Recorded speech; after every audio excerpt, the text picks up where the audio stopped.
First contact fallacy.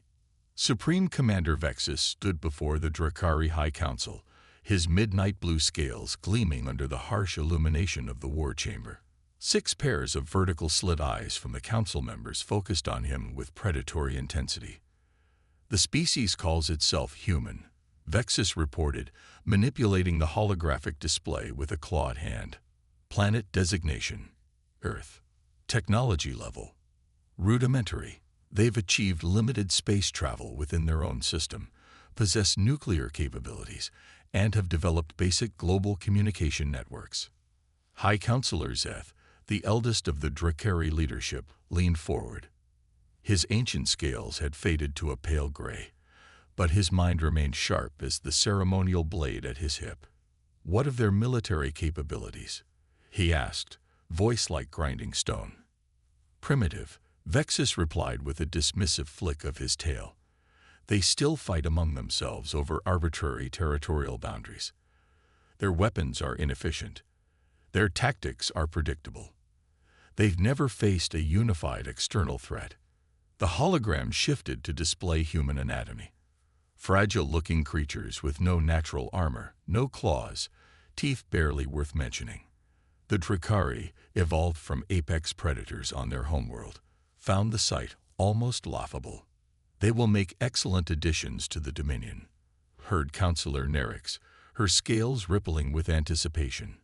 "Their world has abundant resources, and they appear to breed quickly. Useful labor stock." Vexus nodded in agreement. "My assessment concludes they will surrender quickly once they witness our power. I recommend standard conquest protocol: orbital demonstrations of force, targeted elimination of leadership structures, followed by resource extraction and assimilation." The council nodded in unison. The Drakari Dominion had conquered 17 species across 12 systems. Humans would be the 18th. No one in that chamber could have predicted what would happen next. 3 Earth months later, Supreme Commander Vexus stood in the same chamber, but his posture was different. His tail dragged on the floor. One of his eyes was covered with a regeneration patch. His once pristine scales were scarred with burn marks that biotechnology had yet to heal. "Explain," demanded High Counselor Zeth, fury evident in his rigid posture. The holographic display showed the wreckage of Drakari ships scattered across Earth's orbit. Footage played of human fighters, cobbled together with captured Drakari technology, outmaneuvering the invaders with unpredictable flight patterns. "They adapted," Vexus said, the words painful to admit. "When we demonstrated our orbital capabilities by destroying their city called Beijing, we expected surrender. Instead, they escalated. Their response was not coordinated by central authority, but erupted spontaneously across their planet." The footage shifted to ground combat. Drakari shock troops, twice the size of humans and naturally armored, were being ambushed in urban environments. The humans weren't fighting according to any recognizable doctrine. They were improvising, using their own infrastructure as weapons. "They flooded tunnels to trap our forces. They collapsed structures on our forward bases. Vexus paused, mandibles twitching in distress. "They adapted our own weapons to their use within days of capturing them. Some modifications actually improve on our designs." Silence fell across the council chamber. This was unprecedented. Tactical Officer Mrexa stepped forward, her scales still fresh and unscathed as she had remained aboard the command vessel. "The humans possess an unusual psychological trait," she reported. "When threatened, instead of becoming more cautious, they become more innovative. Their scientific productivity has increased by 400% since our arrival. They've abandoned previous internal conflicts to focus entirely on us." The hologram showed a human laboratory where scientists were dissecting Drakari technology, reverse engineering weapon systems that had taken the Dominion centuries to develop. "Most concerning," Mrexa continued, "is their information-sharing capability. When one human group discovers a weakness in our systems, all human groups know it within hours. They have no central command structure for us to target. Their resistance is distributed and redundant." Counselor Nerix hissed in frustration. These are primitive beings. How are they defeating our forces? Vexus gestured to one particular piece of footage. A Drakari dropship had been shot down over a region called Ukraine. Instead of fleeing the crash site, humans had swarmed it within hours. Within days, they had mounted the ship's plasma cannon onto a ground vehicle of their own design. They don't think like us, Vexus admitted. When we capture enemy technology, we study it carefully, test it thoroughly, integrate it methodically. Humans, they just start using it immediately, often in ways we never considered. They take risks no rational species would attempt. The council chamber erupted in overlapping arguments. Some advocated for full planetary bombardment. Others suggested a strategic withdrawal to reassess. High Counselor Zeth silenced them with a raised hand. You said they have no central authority. Then who leads them? No one. And everyone. Vexus replied. Different territorial groups have different leaders, but they're coordinating globally now. A human communications specialist we captured said something our translators struggled with.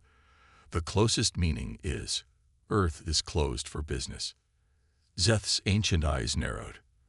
They speak as though they have a choice in the matter. That's what makes them dangerous, Tactical Officer Mrexa interjected. They genuinely believe they can win. The holographic display shifted to a new image. A Drakari cruiser, one of their most advanced vessels, falling through Earth's atmosphere in flames. The timestamp showed it was from just 12 hours ago. How? Demanded several counselors at once. Vexus's scales darkened in shame. They hacked our communication protocols and sent false navigation commands. The ship crashed into one of their orbital defense satellites, which they had rigged as a trap. For the first time in recorded Drakari history, the High Council was faced with a species that refused to behave like prey. Captain Maya Chen of the newly commissioned Earth Defense Force stared at the alien technology spread across the laboratory table. 3 months ago, she'd been commanding a naval destroyer. Now she was leading a global task force dedicated to turning alien weapons against their creators. Show me what you've got, she ordered, eyes never leaving the disassembled components. Dr. Okafor, formerly Nigeria's top quantum physicist, pointed to a device the size of a shoebox. Their power generation technology is centuries beyond ours. 0-point energy manipulation. Theoretically, we understood this was possible, but they've actually done it. Can we replicate it? Chen asked. Okafor laughed. A short, stressed sound. Not a chance. But he held up a finger. We don't need to replicate it. We just need to use it. He connected the alien power core to a modified human interface. The device hummed to life, holographic readouts appearing in the alien script they were still working to translate. Their communications encryption was designed to prevent other advanced civilizations from breaking in, contributed Dr. Alvarez, tapping at a tablet displaying lines of code. They never considered a species that would simply brute force attack their systems with every computer on the planet working in parallel. Chen nodded. What about the bioweapons they threatened to deploy? Already developing countermeasures, replied Dr. Patel, gesturing to a sealed containment area where other scientists in hazmat suits worked furiously. Their biology is sulfur-based, completely different biochemistry. Any pathogen designed for them would struggle to affect us, and vice versa. Chen allowed herself a grim smile. So they're not as advanced as they thought. Oh, they're advanced, Okafor corrected. But they're methodical. Linear thinkers. They develop technology carefully, test it thoroughly, implement it systematically. Humans, we throw spaghetti at the wall and see what sticks. We take shortcuts. We're messy. And right now, Messi is winning. A lieutenant burst into the lab, tablet in hand. Captain, we've intercepted a transmission from their fleet. They're calling for reinforcements. Chen's expression hardened. How long do we have?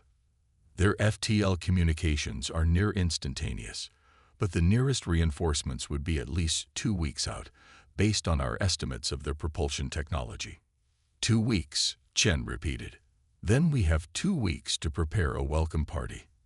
As she studied the alien technology, Chen felt something she hadn't experienced since the invasion began. Hope. The Drakari had expected submission from a species they considered primitive. Instead, they had awakened humanity's most powerful instinct: survival at any cost. And if there was one thing humans excelled at, it was turning an enemy's strength against them. High above Earth, Supreme Commander Vexus received the transmission that would change the course of the war. It wasn't from a high council. It was from Earth, broadcast on Drakari military frequencies the humans shouldn't have been able to access. The message was simple, delivered in perfect Drakari language. You came to hunt. You stayed to be hunted. The choice to leave is still yours. For now. Vexus stared at the translation, mandibles clicking in agitation. The humans weren't just fighting back. They were threatening the hunters themselves. For the first time in his military career, the Supreme Commander felt something alien to the Drakari mindset. Doubt. The reckoning. Fleet Admiral Morix of the Drakari Reinforcement Armada dropped out of FTL at the coordinates he'd been given, expecting to rendezvous with Supreme Commander Vexus's invasion force. What he found instead sent shockwaves through the command bridge. The space around Earth was a graveyard of Drakari vessels. Some were recognizable as warships and troop transports. Others had been taken apart, their components repurposed into orbital platforms that bristled with weapons. Drakari weapons now pointed outward. Status report. Morix demanded, dorsal spines flaring in alarm. Scanning. His tactical officer responded, claws dancing over holographic controls. Detecting. Drakari signatures, but the configuration is wrong. They've taken our ships apart and rebuilt them. Morix's inner eyelids flickered in disbelief. That's impossible. The technical expertise alone would take years to develop. Sir, the communications officer interrupted. We're receiving a transmission from Commander Vexus's personal channel. Morix straightened. Put it through. The holographic display flickered to life, but the figure that appeared wasn't Vexus. It was a human, female by their biological indicators, wearing what appeared to be a modified version of Drakari command armor adapted to human physiology. This is Captain Maya Chen of the Earth Defense Force, the human stated, speaking perfect Drakari with only a slight accent. Supreme Commander Vexus is currently our guest. His invasion force has been neutralized. Morix's tail lashed in fury. Return our commander immediately, or face the consequences. The human's expression didn't change. You misunderstand the situation, Admiral Morix. You are outgunned and outmaneuvered. Your reinforcement fleet was anticipated. We've had 2 weeks to prepare specifically for your arrival. As if on cue, Morix's tactical officer reported in a strained voice. Sir, we're detecting weapons locks from multiple vectors, including from behind us. The human continued. We've placed FTL inhibitors throughout this system, technology borrowed from your own ships. You cannot retreat to faster-than-light travel without our permission. Impossible, Morix thought. The humans were primitives just months ago. How could they have? Your commander underestimated us, Chen stated as if reading his thoughts. Don't make the same mistake. We are transmitting terms for your immediate withdrawal from our system. The transmission ended, replaced by a text document written in Drakari script, diplomatic terms no conquered species had ever dared to demand. In the heart of what had once been Geneva, the Galactic Council's emergency session was in chaos. Representatives from 24 spacefaring civilizations argued over the unprecedented situation. The Drakari delegation, once proud and dominant, now sat in silence, their scales dulled with shame. Ambassador Trell of the Myriad Collective, a species of gas giant dwellers who had maintained neutrality during the Drakari's expansionist era, addressed the chamber. Let us be clear about what has happened. Trell's melodious voice echoed.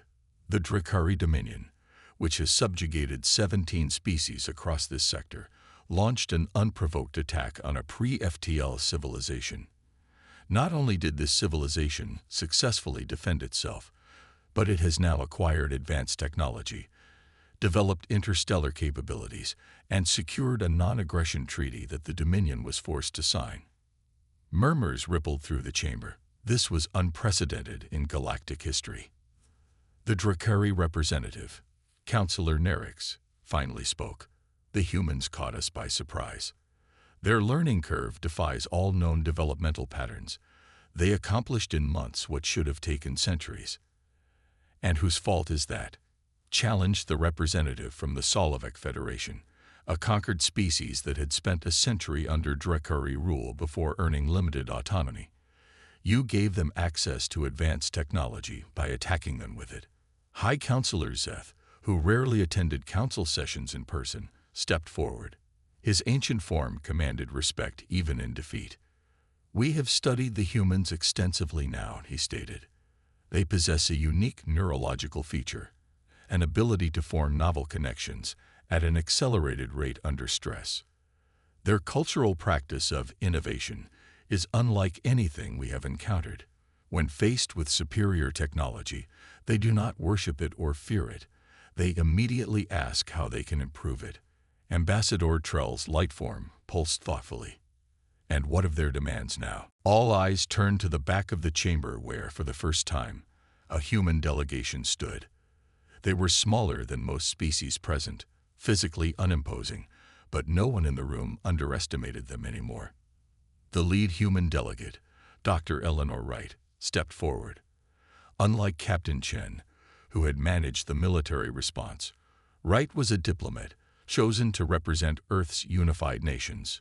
Humanity does not seek conquest, Wright began, her voice translated by the advanced system they had developed by reverse engineering Drakari technology. We wish to join this galactic community as equals, not as conquerors or the conquered. But make no mistake, we will never allow ourselves to be vulnerable again. She activated a holographic display showing Earth's new defense network, a sophisticated array of platforms that combined human ingenuity with Drakari technology. We offer trade, cultural exchange, and scientific collaboration, Wright continued. But any species that approaches Earth with hostile intent will face immediate consequences. The implied threat hung in the air. In just months, humans had defeated one of the galaxy's most feared military powers. What could they accomplish given years? Decades.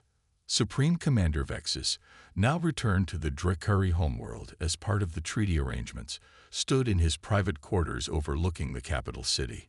His scales had begun to heal, but the scars remained, both physical and psychological. A holographic message waited for his review, a private communication from Captain Chen, the human who had orchestrated his defeat.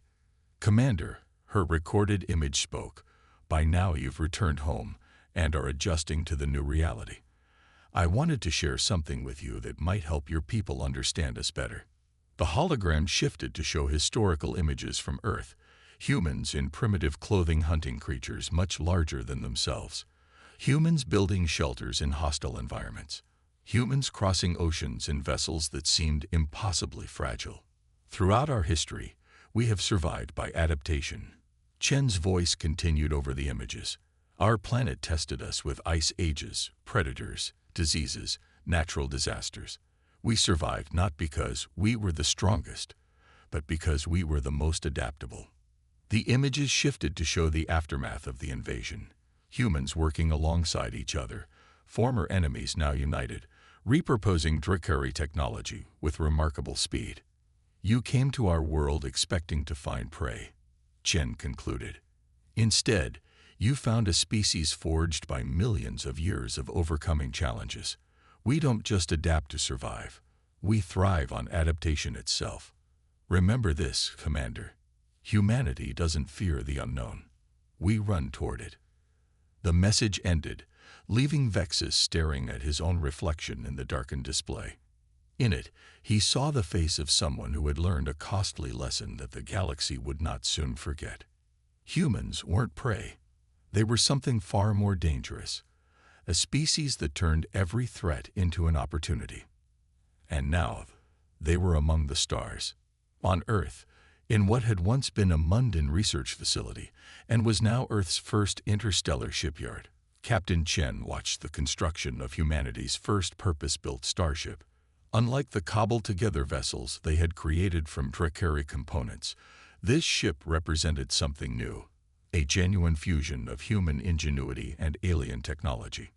Dr. Okafor joined her on the observation deck, his tired eyes reflecting the bright welding flashes below. "We're calling it Phoenix," he said, gesturing to the half-completed vessel. "Seemed appropriate." Chen nodded. The mythical bird that rose from its own ashes. How long until it's ready? 3 months. Would have been years without the Drakari tech. But, he shrugged, we're getting rather good at improvising. And the star maps we extracted from their databases. Okafor smiled. Charted and analyzed. There are 17 worlds out there, with species who suffered under Drakari rule. Some have been conquered for centuries. Chen understood the implications. Potential allies, or people who might need our help, Okafor added. The galaxy just changed, Captain. The predators have become the prey, and the prey, well, they've just discovered there's another option. As night fell over the shipyard, lights flickered on, illuminating the graceful lines of the Phoenix. Its design was unlike anything in known space, neither fully human nor Drakari, but something entirely new. Humanity had been thrust onto the galactic stage violently, unexpectedly, but now that they were there, they had no intention of playing by anyone else's rules. They would forge their own path among the stars, carrying with them the lesson they had taught the Drakari. Underestimate humans at your peril. The hunters had become the hunted, and the galaxy would never be the same.